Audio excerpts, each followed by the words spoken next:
Hello all, welcome back to my channel and आप सभी का स्वागत है। मैं हूं मोहिनी एंड मैं लेकर आ गई हूं एक न्यू वीडियो आप सभी के सामने। एंड उससे पहले कि मैं ये वीडियो शुरू करूं तो मैं आप लोगों को बता देना चाहती हूं कि मेरी एक छोटी सी प्यारी सी नन्ही परी मेरे घर आई है। एंड उसके साथ मैं इतना ज़्यादा बिज़ी हो चुकी हूँ कि मुझे बिल्कुल भी टाइम नहीं मिलता है वीडियोस क्रिएट करने का। बट होपफुली मैं जल्द ही वीडियोस क्रिएट करूँगी और आप सभी के सामने लेकर आऊँगी। तो उससे पहले जो आज की जो वीडियो है वो किस बेस पर है मैं आपको थोड़ा सा बता देती हूँ कि ये मेरे सी सेक्शन डिलीवरी के ऊपर है कि मैंने सी सेक्शन डिलीवरी क्यों चूज़ किया एंड सी सेक्शन डिलीवरी का मेरा एक्सपीरियंस कैसा रहा एंड क्यों नॉर्मल डिलीवरी से हमें सी सेक्शन डिलीवरी में जाना पड़ता है। वो तो सारी चीज़ें मैं आप लोगों के साथ शेयर करना चाहती हूँ आज के इस वीडियो में। एंड उसके बाद मेरी बेटी को हम किस तरीके से घर लेकर आए, हमने उसका कैसे वेलकम किया एंड किस तरीके से घर डेकोरेट हुआ एंड आफ्टर 21 डेज़ हमने उसका नामकरण किया और हमने उसका नाम क्या रखा है, वो सब कुछ मैं इस वीडियो में आपके साथ रिवील करना चाहूँगी। तो आइए ज़्यादा बातें ना करते हुए ये वीडियो स्टार्ट करते हैं। फ्रेंकली स्पीकिंग, जो मेरा प्रेगनेंसी मोड था from the day 1 to 9 month last तक, मेरा जो प्रेगनेंसी था वो बिल्कुल ही स्मूथ था, कोई प्रॉब्लम नहीं थी। But end of the day जब मेरा स्कैन हुआ तो उसमें पता लगा कि एमनियोटिक फ्लूइड जो है वो कम हो गया है थोड़ा सा। तो उस चीज़ के लिए मैं थोड़ी सी घबरा गई थी, मैं थोड़ी सी डर गई थी कि क्या होगा। बट उस चीज़ को मैंने बहुत ही अच्छे से हैंडल किया, मेरे फैमिली मेम्बर्स ने बहुत अच्छे से हैंडल किया।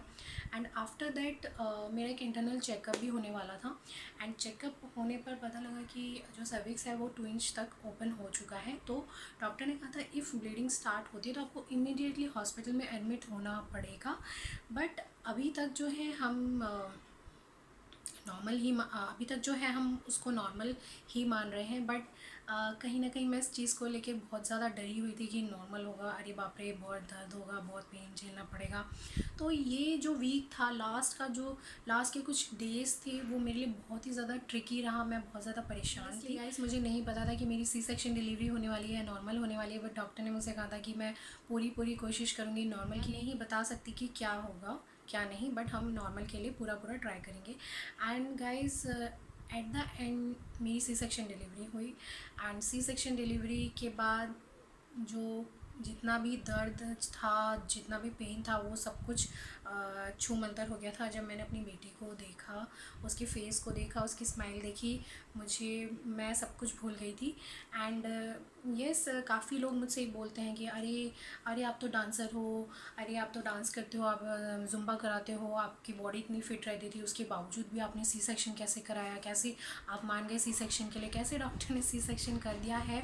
तो गाइज़ मैं यहाँ पर आप लोगों को बता देना चाहती हूँ कि सी सेक्शन होगी या नॉर्मल होगी ये किसी के हाथ में नहीं होता है, इवन डॉक्टर भी नहीं बता सकते एट द एंड जब तक कि बेबी बाहर नहीं आ जाता। अब मैं यहाँ पर लिस्ट आउट करना चाहूँगी कुछ ऐसे रीजंस जिसकी वजह से किसी को भी नॉर्मल डिलीवरी से सी सेक्शन डिलीवरी पे जाना पड़ सकता है। तो एसेंशियली जो सी सेक्शन डिलीवरीज होती है वो 2 टाइप्स की होती है। जो फर्स्ट होता है वो होता है प्री प्लान्ड सी सेक्शन और जो सेकंड होता है वो इमरजेंसी सी सेक्शन होता है, जो कि आइडियली वो लास्ट मिनट पर किसी भी वक्त किसी भी मेजर कंडीशन के बदले हो सकती है। जो प्री प्लान्ड सी सेक्शंस होते हैं नॉर्मली वो one of the major reason से किया जाता है। जो बेबी का पोजीशन है वो हेड डाउन होना चाहिए फॉर अ नॉर्मल डिलीवरी, उसके बदले या तो हेड अप पोजीशन या फिर हॉरिजेंटल पोजीशन में अगर होता है तो डॉक्टर आपको रिकमेंड करते हैं फॉर सी सेक्शन डिलीवरी। अगर 37-38 वीक्स तक अगर आपके बेबी का हेड फिक्स नहीं हुआ है तो डॉक्टर आपको सी सेक्शन डिलीवरी के लिए ही रिकमेंड करते हैं। जो सेकेंड रीज़न है उसमें हो सकता है कि जो मदर है उसका कोई भी प्रीवियस कोई भी मेडिकल टर्म रहा हो, कोई भी लाइक हार्ट की कोई बीमारी है या फिर हाइपरटेंशन है या कोई भी प्रीवियस में कोई भी आपका ऑपरेशन हुआ हो, तो इन दैट केस आपको डॉक्टर जो है वो सी सेक्शन के लिए ही आपको रिकमेंड करते हैं। या इसके अलावा भी कई रीज़न्स हो सकते हैं, जैसे कि बेबी का जो हेड है वो काफ़ी बड़ा है या फिर जो बेबी का जो एक वेट है वो एक आइडियल वेट से बहुत ही ज़्यादा रहा है, तो इस केस में भी आपका जो है वो सी सेक्शन हो सकता है। डॉक्टर आपको सी सेक्शन के लिए रिकमेंड कर सकते हैं। कई बार बेबी का जो वेट होता है वो एक आइडियल वेट से बहुत ज़्यादा होता है, तो in that case there are chances for injury. अगर आप नॉर्मल डिलीवरी के लिए प्लान कर रहे हैं तो in that case doctor might be recommend you for a C section delivery. तो ये थी जो कि pre plan C section delivery होती है। अब जो मैं बताने जा रही हूँ वो है emergency C section delivery. Emergency C section के कुछ रीज़न्स होते हैं। Probably at the time of delivery जब लेबर पेन स्टार्ट होता है तो पता चलता है कि बेबी का जो अम्बिलिकल कॉर्ड है वो फेस के अराउंड है, या फिर जो आपका लेबर पेन है वो बहुत ज़्यादा लंबा जा रहा है, 22 आवर्स तक जा रहा है, या फिर काफ़ी लंबा जा रहा है। एंड आपको ये भी पता लगता है या फिर बेबी ने अंदर ही स्टूल पास कर दिया है, तो in that case doctor might be C section emergency. ठीक है, तो ये सारी चीज़ें थी, ये सारे जो रीज़न्स थे मैंने आपको बताए हैं कि क्यों सी सेक्शन होता है, क्यों हम नॉर्मल डिलीवरी से हमें सी सेक्शन पर ही जाना पड़ता है, ऐसे क्या रीज़न्स होते हैं। तो ये सारी चीज़ें मैंने आपको क्लियर कर दी है। और येस, मेरा सी सेक्शन हुआ है और उसका रीज़न ये है कि एट द लास्ट टाइम जब मेरा लेबर पेन बहुत ज़्यादा हो रहा था तो उस वक्त मेरी जो बेबी ने अंदर ही स्टूल पास कर दिया था, जिस वजह से डॉक्टर को एमरजेंसी सी सेक करना पड़ा। तो लेकिन हाँ, ये सारा कुछ होने के बाद भी जब मैंने अपने बेबी को मैंने देखा तो उसको देखने के बाद सारी चीज़ें मैं भूल गई। एंड येस, हमने किस तरीके से उसका वेलकम किया एंड हमने उसका क्या नाम रखा, तो वो सारी चीज़ें इस वीडियो में आपको देखने को मिल जाएगी। हाय एवरीवन, जैसा कि बताया था कि आज कभी भी मेरी डिलीवरी टाइमिंग आ सकती है नज़दीक। तो 7 तारीख है और मुझे थोड़ा पेन स्टार्ट हो गया था, अनईजी सा फीलिंग हो रहा था एंड इसलिए मैं हॉस्पिटल आ चुकी हूँ। और अभी बज रहे हैं 11:15, रात के 11:15 हो रहे हैं और मैं एडमिट हो चुकी हूँ। तो लेट्स होप क्या होता है। ये रूम है एंड देखते हैं कल सुबह क्या होता है। होपफुली सबके लिए गुड न्यूज़ आएगी। एंड जब तक मैं ये वीडियो अपलोड करूँगी तब तक तो मेरा बेबी आ चुका होगा। तो आई डोंट नो ये मैं वीडियो में कब अपलोड करने वाली हूँ, बट जल्द ही ये वीडियो आ जाएगी। सो ऑल द बेस्ट बोल दो।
मेरी दुनिया मेरी दुनिया तू ही रे, मेरी खुशियाँ मेरी खुशियाँ मेरी खुशियाँ तू ही रे।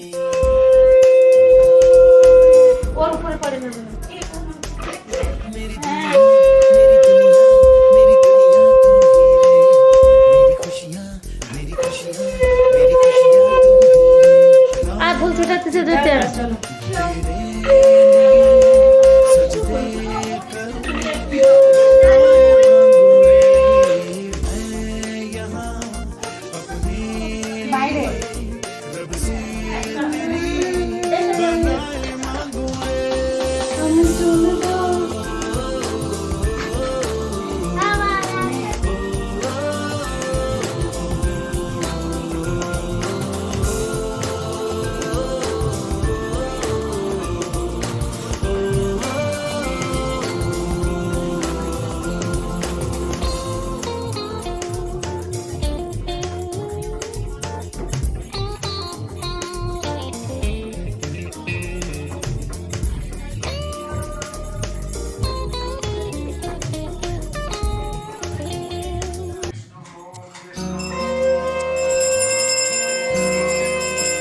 লজ্জা পাচ্ছে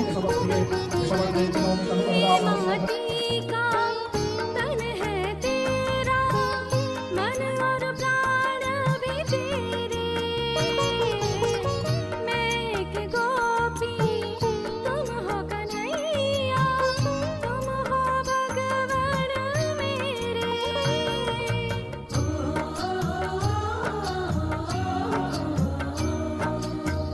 ये माटी का तन है तेरा,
तू ही रे मेरी खुशियाँ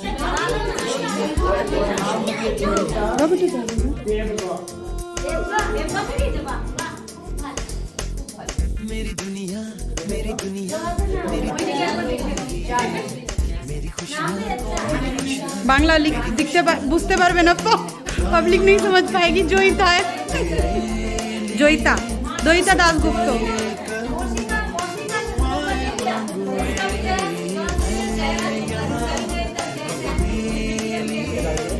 रब से तेरी बनाए मांगू